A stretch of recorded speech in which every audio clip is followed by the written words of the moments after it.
सबसे पहले आपके ध्यान में क्या आता है? इलेक्ट्रॉनिक मेल से ये आते हैं। उसके कंपोनेंट अगर देखें तो कौन सा कंपोनेंट पहले ध्यान में आता है? क्या चीज़ इंपॉर्टेंट होती है ईमेल में? सब्जेक्ट हो गया, सब्जेक्ट ले लेते हैं।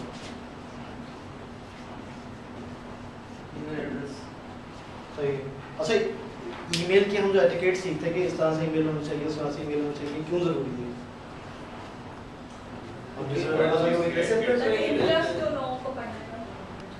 इंटरेस्ट हो, इन्वॉल्व करें, ठीक है, गुड लुक, इंप्रेशन अच्छा करो, इंप्रेशन अच्छा करें, और प्रोडक्ट की नॉर्म्स नहीं मतलब ये एटिकेट फॉलो करने की क्या जरूरत है?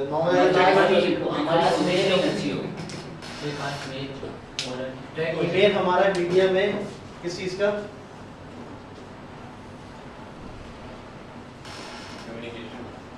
कम्युनिकेशन क्या होती है कि आप अपनी बात इफेक्टिवली तौर पे सामने वाले को कन्वे करते हैं और उसका भी रिप्लाई आता है, अंडरस्टैंडिंग एक दूसरे की बढ़े। तो ईमेल्स अगर हमें तमीज से करनी आ जाएगी या एटिकेट्स को फॉलो करेंगे तो क्या होगा? हमारी बात आसानी से उस तक पहुंच जाएगी इफेक्टिवली और उससे हमारे पास रिटर्न आ जाएगा, ठीक है। लेकिन इस पर कंफ्यूजन नहीं आती कि जब आप किसी ऑर्गेनाइजेशन में काम कर रहे होते हैं तो किसी की ईमेल्स का फ्लो आता है, तो डाउनवर्ड्स आता है, ऊपर भी मैनेजर्स की तरफ से आता है, बॉस की तरफ से आता है, और एक नीचे से रिप्लाई ऊपर जाता है, सही ना? ऊपर से रिप्लाई आता है कि क्या हुआ इसका, सही ना, इसकी अपडेट दो, इसकी रिपोर्ट दो, त्रुटि पॉइंट आता है। लेकिन जब नीचे से रिप्लाई जा रहा हो तो क्या होता है? Sir please find the file of the report attached here with, और प्लीज सी द अटैचमेंट की फाइल होती है, टास्क, प्रोजेक्ट नेम, डेट, फलाना। तो डिफरेंट किस्म के सिनेरियोज बनते हैं कि ईमेल्स किस तरह से ऊपर से नीचे आती है और नीचे से ऊपर जाती है। ऑर्डर एंड रिक्वेस्ट से तो उसमें बात इंपॉर्टेंट होती है कि जैसे अगर आप लोग हैं एक टीम, आप लोग एक टीम है और आप लोग अकेले हैं या प्रोजेक्ट मैनेजर फॉर एग्जांपल, और आपके नीचे 2-3 बंदे काम कर रहे हैं, सही ना?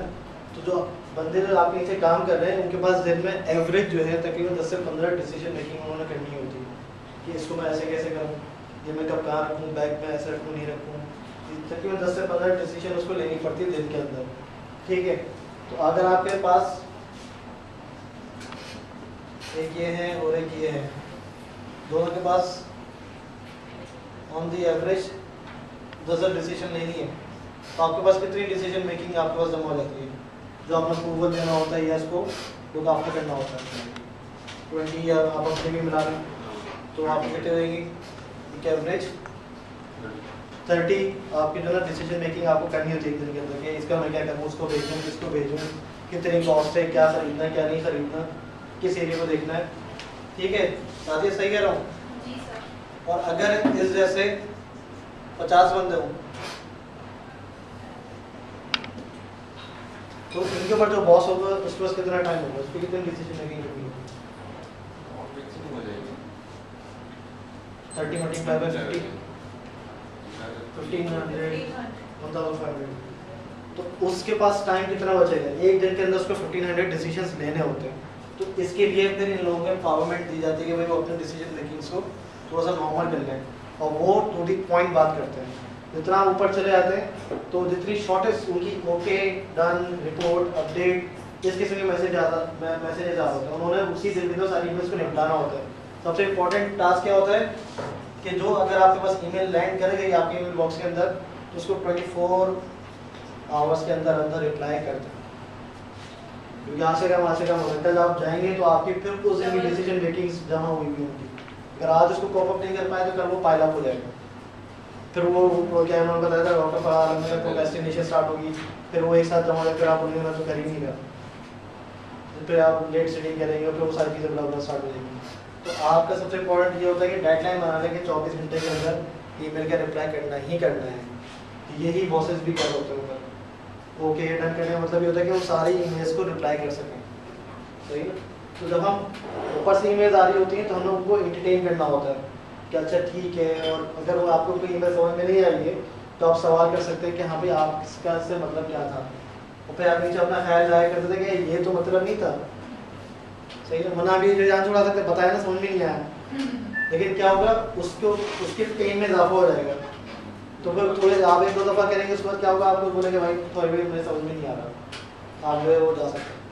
तो हमने नीचे से क्या करना था, अपवर्ड्स कम्युनिकेशन कर रहे होते हैं, तो जितना ऊपर करके ईमेल करें उतना इंपॉर्टेंट हो जाएगा कि ऊपर से डिसीजन अलाउ जैसे अप्रूवल जो भी है वो हो जाए।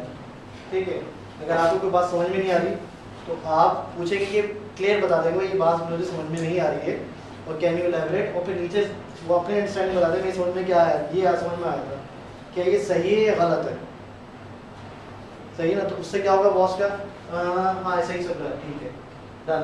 अगर सही नहीं समझा तो क्या करेंगे, फिर उसके पास वो पावर आ जाती है कि हाँ भाई ये बंदे ने इतना बता दिया है, अपना ख्याल भी ज़ाहिर कर दिया, तो मैं चलो और उसको एलैबोरेट कर देता हूँ, उसका मतलब मेरा ये था, तो कम्युनिकेशन आसान हो जाती है।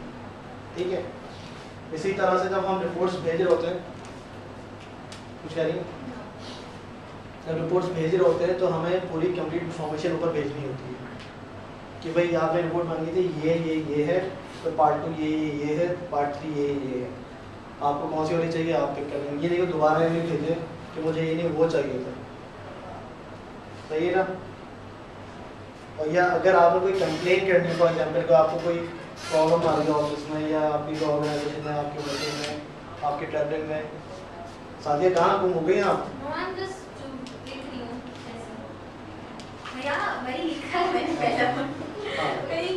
तो अगर आपने कोई प्रॉब्लम आइडेंटिफाई करी है और आप उसकी कंप्लेन करना चाहते हैं तो उसका तरीका क्या होता है कि आप कंप्लेन का आइडेंटिफाई करते हैं ये कंप्लेन है, तो मेरी नज़र में 3 बेस्ट सजेस्टेड सॉल्यूशंस ये हैं। ठीक है ना, फॉर एग्जाम्पल कोई प्रॉब्लम पता है जो ऑफिस में नॉर्मली होती है,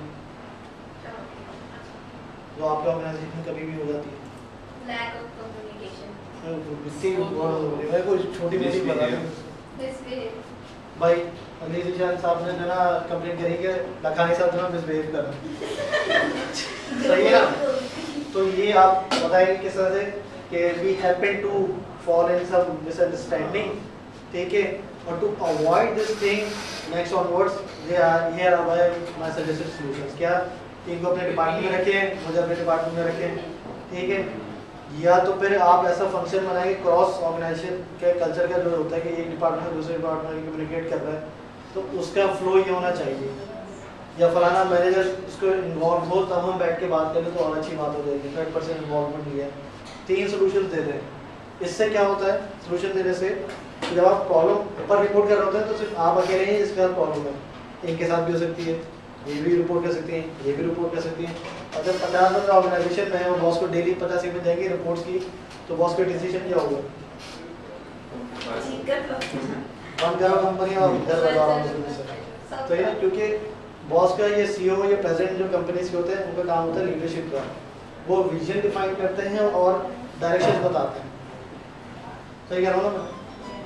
तो अगर हम उनको वॉक डाउन कर देंगे प्रॉब्लम से, तो वो जो उनकी डायरेक्शन और विजन अगर वो उनका काम है तो डिस्टर्ब होगा, तो वो डिस्टर्ब होगा तो कंपनी की ग्रोथ रुकेगी, ग्रोथ रुकेगी तो हम पे भी फर्क आएगा, इन दी एंड अपना ऊपर ही जो ना बुराई आ जाती है। तो सबसे इम्पोर्टेंट बात ये होती है कि हम कंप्लेन अगर कर भी रहे हैं, हमको बहुत नेसेसिटी हो जाती है कि हम कंप्लेन करना है, तो हमने उसको उसके साथ सोल्यूशन देने से क्या होता है, जब हम प्रॉब्लम देखते हैं तो नॉर्मली हमारा क्या होता है ये चीज़ के हाँ बाद में देखेंगे क्या कर सकते हैं। बहुत ही अगर कोई कंसर्न बॉस होगा तो देखेगा हाँ भाई इस बच्चे के साथ प्रॉब्लम आ रहा है, प्रकाश आओ चलो उसके साथ सॉल्व करो, तो नॉर्मली क्या होता है रिजेक्ट हो जाता है कि हम उसको बाद में देखेंगे। जब आप 3 सजेस्टेड सॉल्यूशंस दे देते हैं एटलीस्ट ये भी हो सकता है, ये भी हो सकता है, तो माइंड फॉलो कर जाता है अफर्मेटिव उसके ऊपर अप्रोच के बाद कि ये सही हो सकता है, ये भी हो सकता है, ये भी हो सकता है, ये भी हो सकता है। तो अगर उसी में से कोई सोल्यूशन होगा तो अप्रूव हो जाएगा, बोलेगा आप सेकंड वाला कर लो, नहीं होगा तो दिमाग इतना स्टिमुलेट हो चुका होता है कि उससे वैसे भी कोई बेस्ट सोल्यूशन फोर्थ या फिफ्थ ऑप्शन निकाल सकता है। आप कह सकते हैं चाहिए तीनों सही नहीं है, ये चौथा वाला कर लो, तो प्रॉब्लम गेट्स रिजॉल्व, सही है ना। तो इस तरह से आपकी कम्युनिकेशन बढ़ती है। तो अब हम आ जाते हैं सब्जेक्ट के ऊपर, ये सब्जेक्ट कैसा होना चाहिए, कोई बताएगा सब्जेक्ट कैसा होना चाहिए, आप लोग कैसे बेचते रहे न्यूज़ अभी तक, to the point. पॉइंट बताएं क्या लिखे हैं। सेल्स लेटर है तो अपीलिंग होना चाहिए, Budget for the exhibition. Budget for the अच्छा फॉर एग्जांपल मैं कस्टमर को जा रहा तो सब्जेक्ट क्या होगा, फॉर एग्जांपल 20% डिस्काउंट ऑन अपना ऑफर प्रमोशन,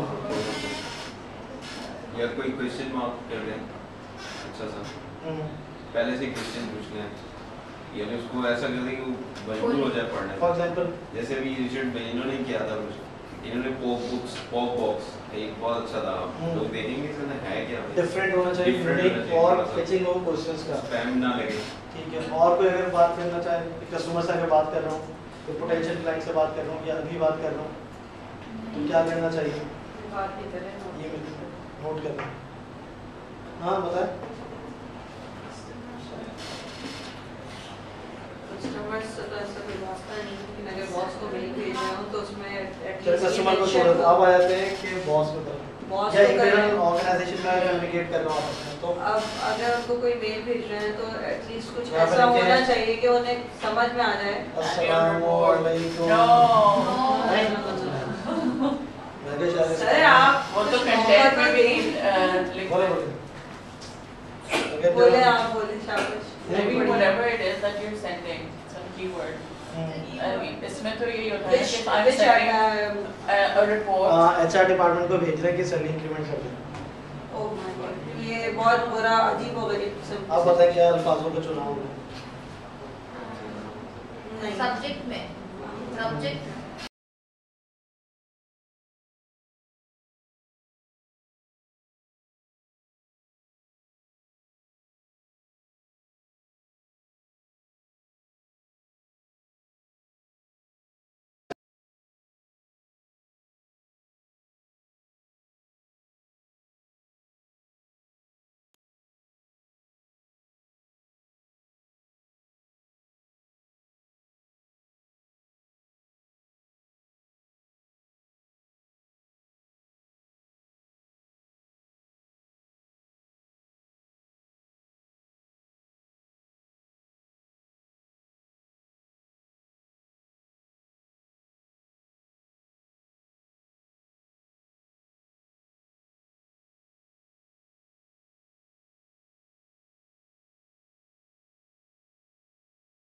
बताने का आपका मकसद क्या है ईमेल का?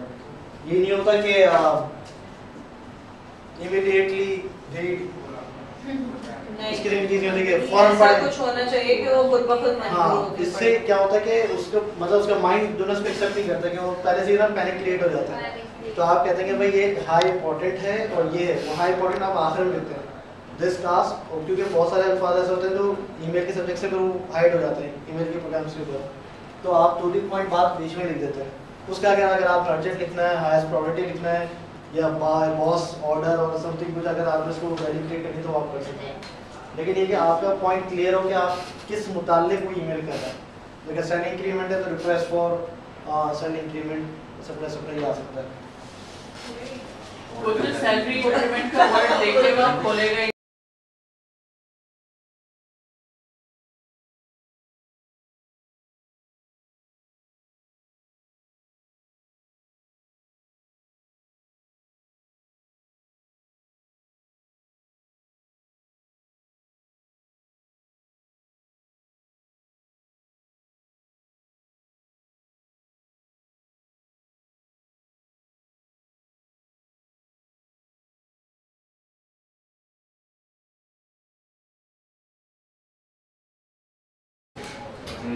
अपीलिंग था ना काफी। अब वो इतना अपीलिंग था कि लोगों ने इतनी हिट्स दी उसके ऊपर के हद नहीं। उससे पहले वो बजट फोन 9 और उसके आगे आता था कि B anywhere in the world, इसकी टैगलाइन यही थी। तो मैं मेरे पास जब हुआ मैंने कहा भाई आप कुछ नहीं करें, आप इसको सिर्फ ये be anywhere in the world without visa.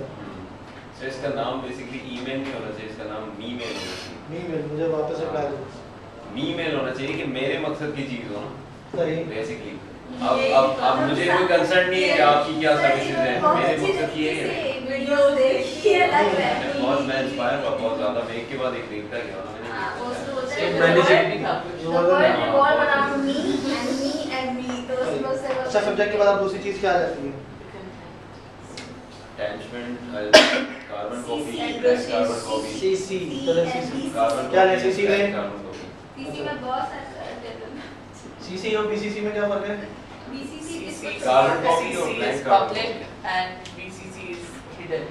अच्छा इसका ये किस काम पे आता है और ये किस काम में आता है? इससे किसी काम में आता है कि हम किसी को बोलते हैं कि मतलब इन लोगों को हमने एक सपोज हॉलीडे का अनाउंसमेंट करना है तो हमने इन लोगों को भेज दिया, सही है। समथिंग हमें बीसीसी अगर हमें किसी की शिकायत लगानी है तो हम अपने मतलब किसी और को कंप्लेन करनी है, बताना है कुछ, तो हम टू उसको करेंगे and then we will tell our as well कि I have done my job like this. टू होता है आपका फोकल पर्सन, जिससे आपको काम है या जिसको आप रिपोर्ट देना चाह रहे हैं या किसी से आप रिपोर्ट लेना चाह रहे हैं कि उसका जिम्मेदार कौन है, रिस्पॉन्सिबल बंदा कौन है, वो यहाँ पे आता है। सीसी क्या होता है? सीसी बेसिकली दोनों एक ही चीज होते हैं, नोटिफाइंग पर्सन और आता है फॉलो।